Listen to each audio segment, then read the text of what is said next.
La pluie cette fois est quelque peu étrange. Je veux dire impressionnante. Peut-être parce qu'elle est arrivée tard cette fois, ou parce qu'elle est arrivée après de longues attentes et beaucoup de prières, ou parce qu'elle est arrivée soudainement, d'une manière à laquelle personne ne s'attendait. Elle est arrivée après un désespoir et résignation, après nous avoir laissés depuis de longues années. Elle est revenue pour nous donner de l'espoir, le sourire, et nous dire que des fois le voyageur revient, oui. Il y en a ceux qui reviennent, soudain, sans rendez-vous. Elle tape sur mon épaule, je me tourne, et la retrouve en train de me sourire, de tapoter et de dire « me voilà de retour ». Elle n'arrête pas de me taper sur les épaules. Je lui dis « bienvenue la vie ». Et de nouveau, je m'ennuie avec elle, à revivre ces instants d'imagination avec la pluie, tout en oubliant avoir porté mes vêtements de pluie. Comme si cela était exprès, comme si j'étais impliqué dans son amour et que je voulais profiter de sa présence jusqu'à sa dernière goutte. L'occasion est historique. Alors joignons le fleuve Tigre.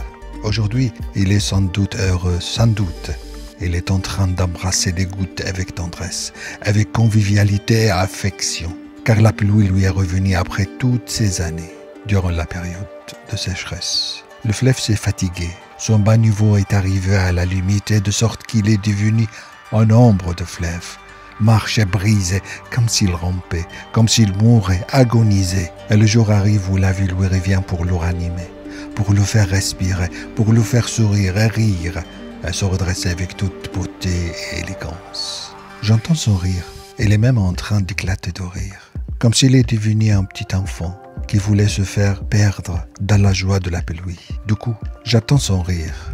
Il est même en train d'éclater de rire, comme s'il est devenu un petit enfant qui voulait se faire perdre dans la joie de la pluie. Du coup, je me trouve dans le lieu le plus beau de Bagdad, entre Chouak et Safa, mais surtout sous la pluie et au-dessus des fleuves, dans le cœur de l'intimité de la nature, comme si j'étais un curieux, un parasite ou un intrus qui tente de s'introduire entre deux amoureux. Désolé mon indiscrétion. Je voulais tout simplement partager cette immense joie.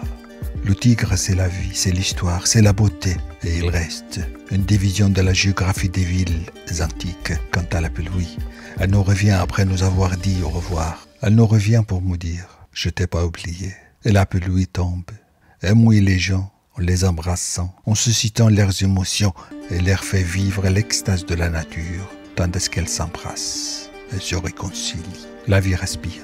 Les gens marchent en souriant comme s'ils connaissaient le sens de la pluie qui tombe, le sens de retour de la pluie. La pluie cette fois-ci fait beaucoup de bruit. Les gens se réjouissent.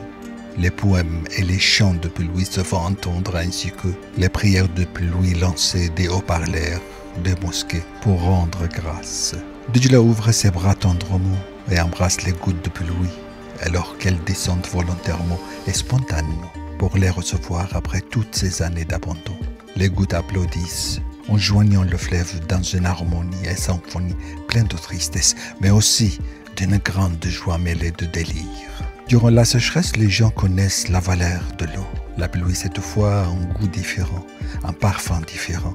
Son parfum est le mélange d'un parfumeur habile qu'il a fait des fleurs que nous ne connaissons pas, en provenance des pays exotiques et merveilleux.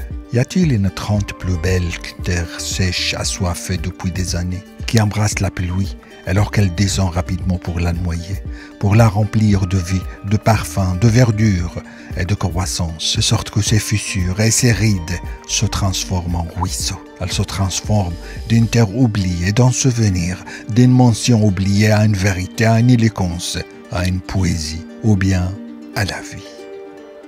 Merci.